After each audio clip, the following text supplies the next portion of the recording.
We stand.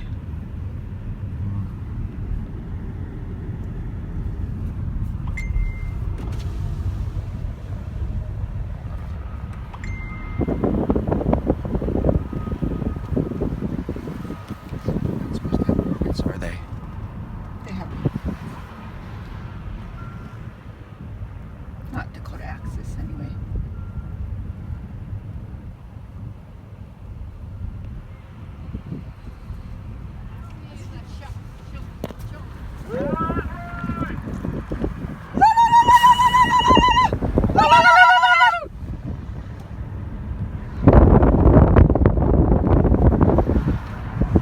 So we're maybe 10 miles or so from where it's crossing the river. We stand.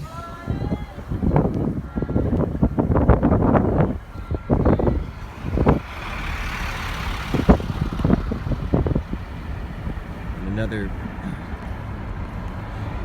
I'll let you express, how does that feel to see that? I worry because I don't want anybody hurt. Because they will hurt the people today. Yeah. But we have to stand. We have to.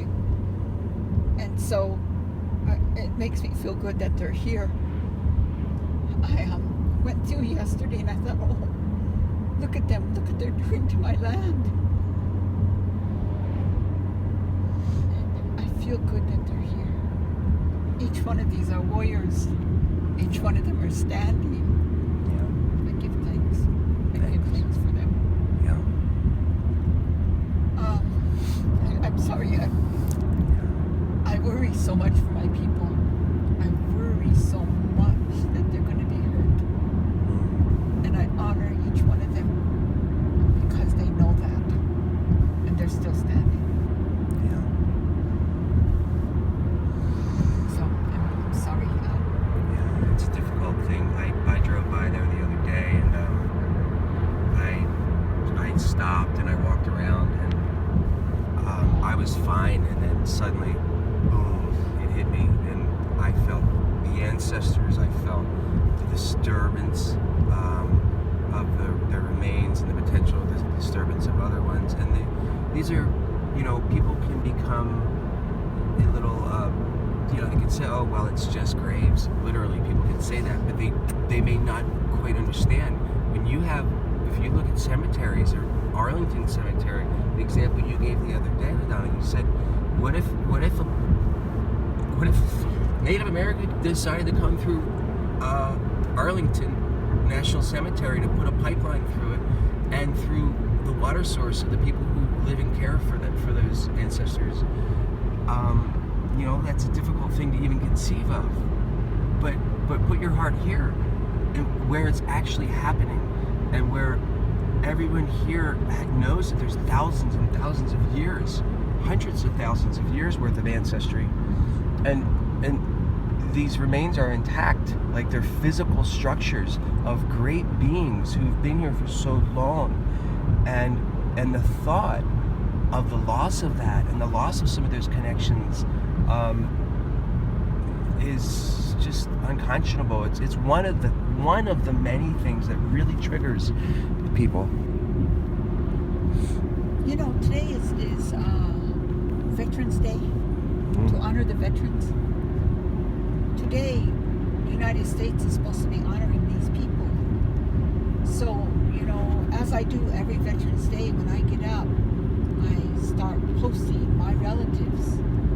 And so today, we honor Tatanka Ohitika and wind on his forehead for my grandfathers fought at the Whitestone Massacre. I honor Wakia Luta because he fought at Greasy Grass. I honor all of my relatives because they were fighting in the wars against America to preserve our people.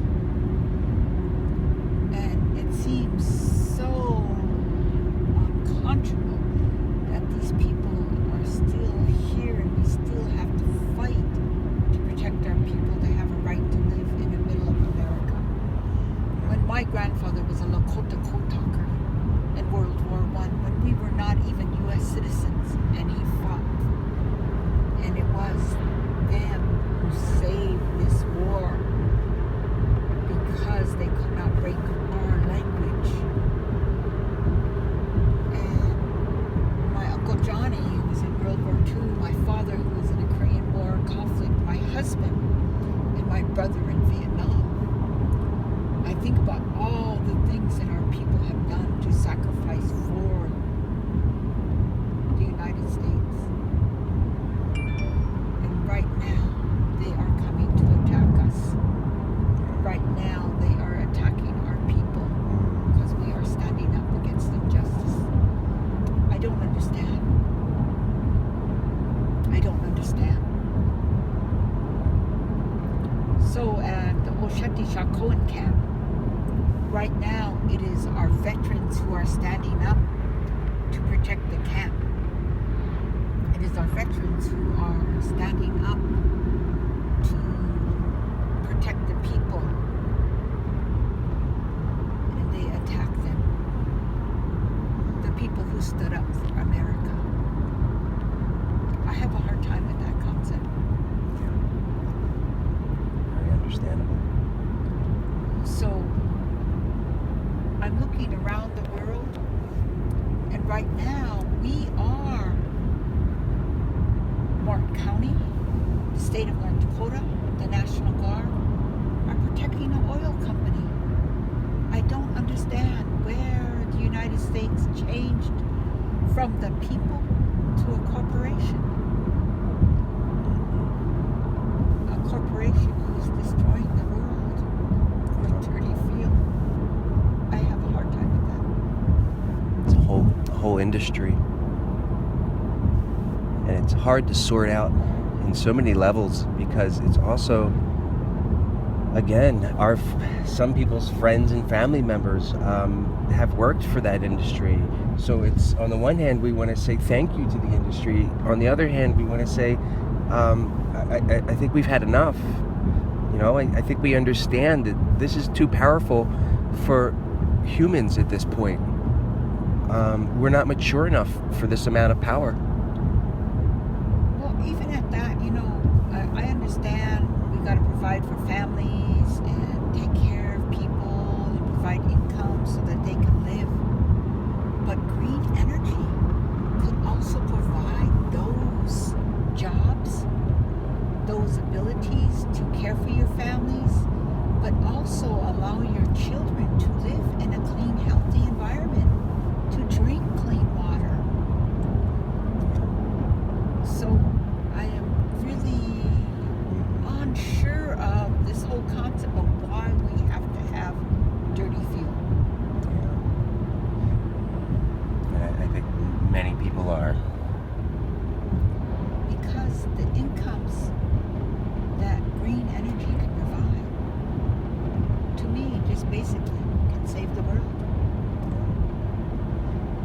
And part of the way the process works now is the people who are working for that industry, the fossil fuel industry, will take the money that they made from work and then they'll go home, they'll drive home and spend money on that gas. Then they'll get home and turn on the gas at home, and then they're paying for half of the stuff that they just worked for.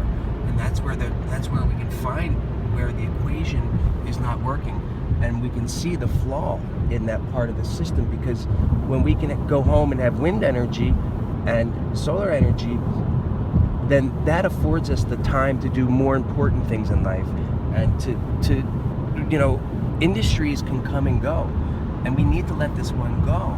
It has passed its time. So as this new one comes, we will be able to have much more freedom. The people who are now freezing because it's too cold, because they have to pay for this electricity, or they have to go out and get the wood and they have to do all this other stuff, they're having a really hard time, and they could use that money on food. They could use that money to buy their children's school supplies. But right now that money is going to things like building the pipeline, wars in other countries for oil, means to combat climate change and the effects of climate change, like the stronger hurricanes, the different temperatures around the world that are happening in areas where there's farms and animals and plants that have lived for thousands, for eternity. Maybe not eternity, but maybe. This is life we're talking about here. And when we can tap into that and really feel that that we can do this, like we don't need this other industry. We need to just get it over with. And no more dragging our feet. No more believing in politicians who say that they're going to do it, because they're not going to do it. Barack said he would do it. He didn't do it.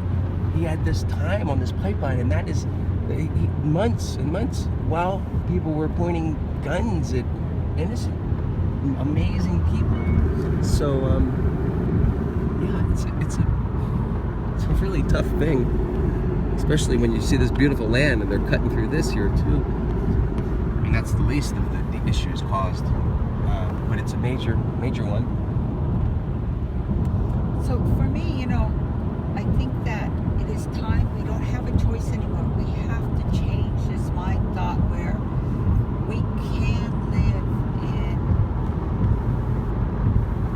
and have this respect with the earth, to live with it, not against it, but with it, to be able to understand that everything's a give and take balance, to put that balance back in people, to live with an energy system that can heat our homes, to feed our families in a good way, to live with the sun, the wind, and all of these things, rather than to live in an environment where we continue to destroy it, because that's what's happening with Dirty Field. They are destroying the earth. So all of these individuals who provide for their families, take care of their families, one of the things that nobody is talking about is the repercussions of after they're dying.